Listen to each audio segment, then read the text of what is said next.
And Clark. I mean, that's clearly a foul, which was called. The question is, will they call it unnecessary? Kennedy Carter. This was the first time the WNBA really leaned into getting physical with Caitlyn Clark, and it all started against a familiar opponent, her old college rival, Angel Reese. Their first meeting on the big stage had all eyes watching, and Chicago couldn't wait to make their presence known, setting off a chain reaction through the league. But the game didn't start that way. Caitlyn Clark came out firing, and it wasn't just her shooting. Clark was setting up teammates as well. The Chicago bench was in awe, and the first quarter had her name written everywhere. Understand their impact and what it has done and how they are living out their dreams today.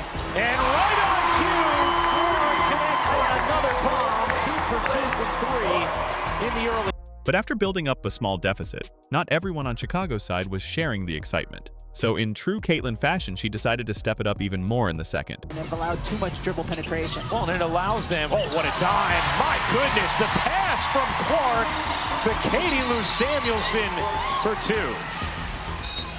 But Rebecca, that's what allows them. For Indiana, it was simply another night. But for Chicago, it clearly meant much more. But when things weren't going right, frustration started to boil. Kennedy Carter especially, Chicago's point guard, had no answers defensively. Gonna have to make something happen. Clark through the lane, reverses it in, and beats the shot clock. And on offense, she was getting sloppy. Carter the rebound. Mabry running, can't get to it, and Chicago turns it over. Frustration kept building, and with Indiana taking control once more in the second. It out to Mitchell. Mitchell long 2 is good. Chicago was starting to feel the game slipping away. But when the third quarter rolled around, the mood on the court seemed to shift. Chicago came out with a different plan, doubling Caitlyn Clark early and showing they weren't afraid to get physical. However, Caitlyn kept sticking to her game, even when her own teammates made things messy. Yes. Nice entry, and Wallace again blows the layup. The follow is good, though. But when Caitlyn decided to attack the rim on her own, Dana Evans was right there, refusing to give an inch. Here's Carter, Evans guarding Clark, and Evans sends Clark to the deck. Foul called on Dana Evans. On the very next possession, Chicago struck again. This time it was Cardoso. Chicago had missed their first 8 attempts. Clark races in, is fouled by Cardoso, and Clark in some pain. Caitlyn Clark goes down. This blow forced Caitlyn to take a quick break on the bench. Meanwhile, Cardoso kept playing recklessly, swatting at shots and fouling aggressively. This wouldn't break the fever. They held on to a 51-47 lead, and with just a minute left in the quarter, Caitlyn returned to the floor. Kennedy Carter tried to make a quick pass, but it was sloppy. Caitlyn jumped the lane, stealing it clean. Frustrated by the turnover, Carter chased her down and ripped the ball away, but the refs let it slide, leaving Clark looking for a whistle that never came. The play continued as Indiana kept possession. Boston battled under the rim, missing the first shot, then the putback, and even the third try. Finally, when the ball popped loose between 2 Chicago defenders, Caitlyn swiped it and tapped it back to Boston, who made it count. This time, it's good! Aaliyah Boston! Carter was visibly frustrated, and Caitlyn, never one to back down from the mental game, had a few words to poke the bear. On the next play, Carter responded with fire, pulling up for a smooth jumper and draining it as the clock wound down, turning to Clark in defiance. But Carter didn't stop there. Kennedy Carter now with 12 points off the bench. And Clark. I mean, that's clearly a foul, which was called. The question is, will they call it unnecessary? Kennedy Carter. The wild part, the refs didn't call more than a simple off-ball foul, barely recognizing Carter's shove. Once again, she escaped with no consequence. Look at Angel Reese celebrating like it was a game winner. It's sad to think that's something to be proud of. It makes you wonder, was this the new standard when facing Caitlyn? Were teams starting to see how far they could push the physical play, knowing the refs might let it go? Any type of understanding from the officials on how you guys are doing that at this point? Yeah, that's just not a basketball play. Luckily, Caitlyn stayed calm, sticking to her plan and letting her game speak louder than any shove or foul, even while her teammates struggled to keep up. 11. Delissa Smith stops and misses The Fever stuck to their system, moving the ball, creating good looks, and playing smart basketball. Another rebound, tosses ahead, Wheeler extra. extra feed. Oh, that was pretty. What's the foul? Meanwhile, the Sky abandoned finesse completely, leaning on physicality and brute force, hoping it would be enough to change momentum. The three takes the two and knocks it down. A lot of contact from Reese on. In the end, none of the contact, missed calls, or antics mattered. Only the win did, and with Nalissa Smith nearly giving it away, it came dangerously close. Through. Mabry down two. Mabry loses the handle and a foul is called. A foul is called on Smith, and free throws here for the Sky. Number 5 on Smith as she dove to the floor. And that's how it ended. The Fever pulled off the win, while the Sky planted something toxic in the league. Caitlyn Clark versus Angel Reese is no longer even a debate. The Sky shooting 38%. Another three-pointer! 6 threes on the night. The Sky shooting 38%. Caitlyn Clark, another three-pointer. 6 threes on the night, a career high in points and 12 assists. While her rival stayed quiet, Clark didn't just break rookie records, she shattered all-time marks. But the Sky decided to channel their inner Draymond Green to slow her down. For 29 points, gets tripped up. And right from the start, 22 came out aggressive, spotting the missing defender and isolating Aaliyah Boston one-on-one. To be more aggressive offensively. With the Chicago Sky keeping up, Caitlyn knew she had to inject more fear into them. She has stepped up her game in that opportunity. Caitlyn Clark for 3, rattles it around for her first deep shot. But Angel Reese had other plans, determined to keep their lead alive. Will be really important for both of these teams. Allen once again goes back to back. Her teammate Allen was scorching, refusing to let her streak cool off. Allen baseline look. The last 3 buckets from Lindsay Allen. Even with Caitlyn's playmaking setting up Boston in perfect positions, Chicago's run continued. Taken all night. Caitlyn Clark, a dribbling exhibition, finds Boston, double team, all kinds of contact. And Angel Reese sealed it with a finish that pushed the lead to double digits. What a pass and a finish. Nice catch there from Angel Reese. The Fever needed a spark. The Fever badly needed a spark, someone to lift them out of the hole. And of course, it was 22 who answered. WNBA player that has recorded consecutive 20-plus point. But the Sky responded immediately, not giving Indiana any breathing room. Was you?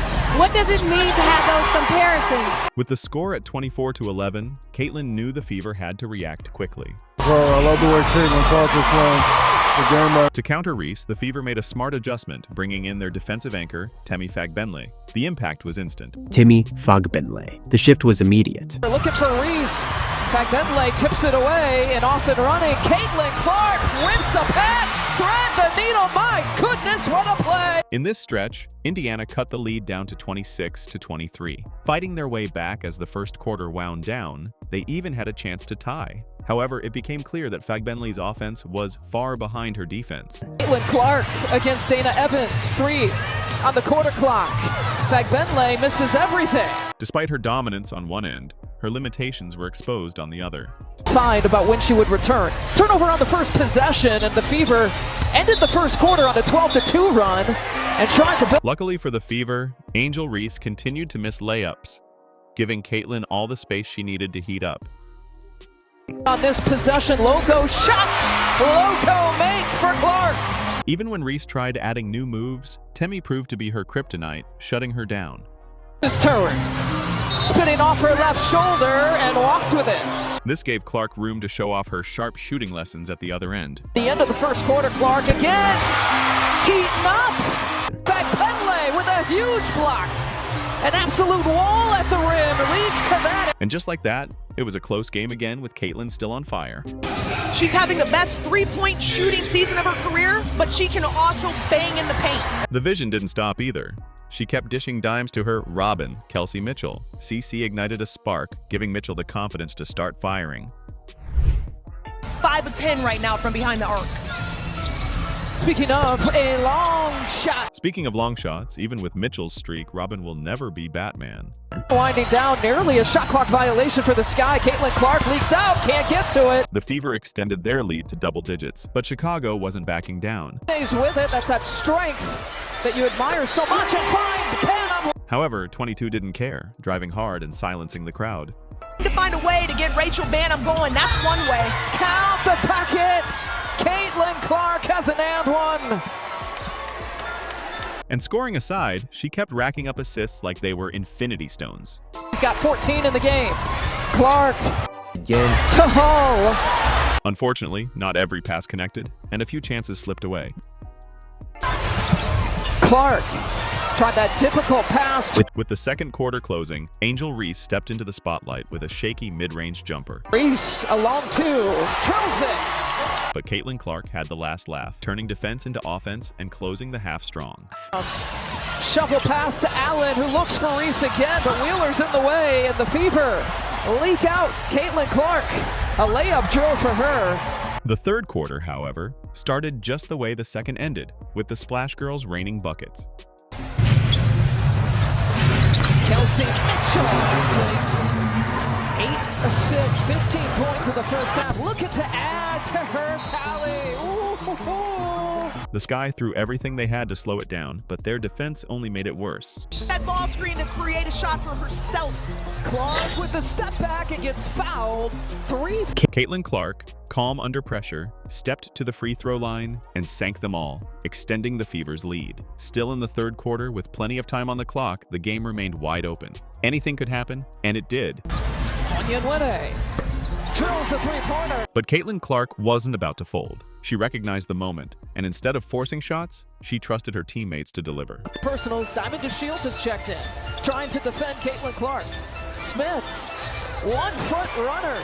And with the Sky missing wide open looks, there was nothing left for Caitlyn to fear. Worthwhile to see the reactions of these Fever players getting to meet those two stars. Inside 2 minutes left in the third, Clark checked back in, steadying the offense. Inside 2 minutes left in the third, Caitlyn Clark has checked back in. With the threat of injury always there, Cece shifted gears, playing the chessboard instead of the front line. Oh, Fagbenle. And the pieces that were in place made her look like a grandmaster. Be a guard, but so effective in the paint. And Boston tonight, they've had to work to get to the 9. 38%. But it was obvious Temi Fagbenle was unstoppable on defense, walling off the Sky in the paint. However, as the game wore on, her offensive struggles kept surfacing. Back to Fagbenle. It's her. Fagbenle, no. Boston, another rebound. Over to Teme, blocked by Carter. Luckily, the Fever's lead ballooned, and they didn't need much extra scoring. Hole in the corner. She's got the last 6 for the Fever. With that cushion, Caitlyn could have taken the night off, but she wasn't done. With 6 threes already, Clark was completely locked in, slowing the game down to her pace. Eyes up, always scanning. She even broke out some flashy passes for fun. The Sky shooting 38%. Caitlyn Clark, another three-pointer. 6 threes on the night. Eyes up, always looking at the court behind the back pass. Turnover. Here's Clark. Her 29 points gets tripped up. But the Sky's enforcer wasn't letting any of that slide, cutting her highlight short. This would have been more than enough for Caitlyn, 31 points and 12 assists. It marked her 5th 20-point, 10-assist game of the season, a new WNBA record. This was easily one of the most physical battles she'd faced, going head-to-head with her rival Angel Reese. She started strong, blowing past defenders and putting points on the board early. Last season. Clark, hammer. 3 Sky players coming over. But Caitlyn answered quickly, finding Boston to keep Indiana afloat. While Angel Reese kept struggling with missed shots, Caitlyn created her own space and drilled jumpers. It became clear fast. Whoever Chicago threw at her, it was a mismatch. And on the other end, Clark's quick hands created turnovers. But the Sky, unable to match her skill, turned to contact. The hits piled up, but Caitlyn refused to crack, instead using her vision to set up teammates. This is a Fever team that opened up 11 games in the first 20. When the Sky clogged the lane, Caitlyn weaved through anyway, finishing with finesse. But frustration boiled over for Angel Reese, delivering a hard foul that left the crowd buzzing. The tension between the two had been building, and this moment showed how much Caitlyn had gotten under her rival's skin. Find a body on Reese. Clark gets freed up from up top. And after back-to-back fouls, the Sky had no choice but to sit Reese. But Clark stayed locked in, refusing to lose focus. When the fourth quarter began, Reese returned, ready for more. But Caitlyn flipped the switch again, turning defense into instant offense with a dime to Boston. Allen between the legs, lost it, it's off Allen last. The Fever rolling. Caitlyn built up a solid lead, never letting momentum swing. And with half a minute left, she'd 8 boards and 9 assists. Another masterclass. And she post feeds Aaliyah Boston. They're building their chemistry. There goes reverse style. Her first bucket since 5:51 in the first. See how she maintained And Carter in the chaos. enabling them to run the basketball. Multiple players here touching the ball. Arc, hammer. 3 Sky players coming over. And I'm telling you, the official is.